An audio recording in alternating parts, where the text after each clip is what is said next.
Your detractors, Mr. Musk, I have to what? including a lot of Democrats. I have detractors? You do, sir. I don't believe it. Say that you're orchestrating a hostile takeover of government and doing it in a non-transparent way. What's your response to that criticism? Well, first of all, you couldn't ask for a stronger mandate from the public. The public voted, we have a majority of the public voting for President Trump. We won the House, we won the Senate. The people voted for major government reform. There should be no doubt about that. That was on the campaign. The president spoke about that at every rally. The people voted for major government reform, and that's what the people are going to get. They're going to get what they voted for.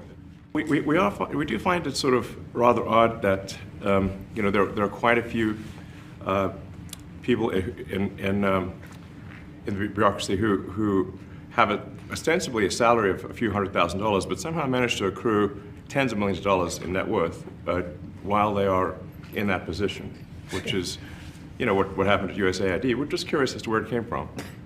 Maybe they're very good at investing, in which case we should take their investment advice perhaps.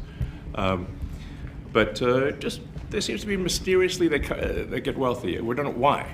Where does it come from? And I think the reality is that they're getting wealthy at the taxpayer expense. That's the honest truth of it.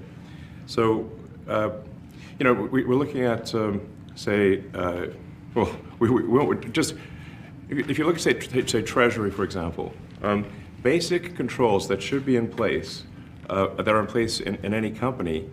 Such as making sure that any given payment has a payment categorization code, that there is a comment field that describes the payment, and that if a payment is on the do not pay list, that you don't actually pay it.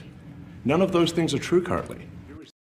We're really just talking about adding common sense controls that should be present that haven't been present.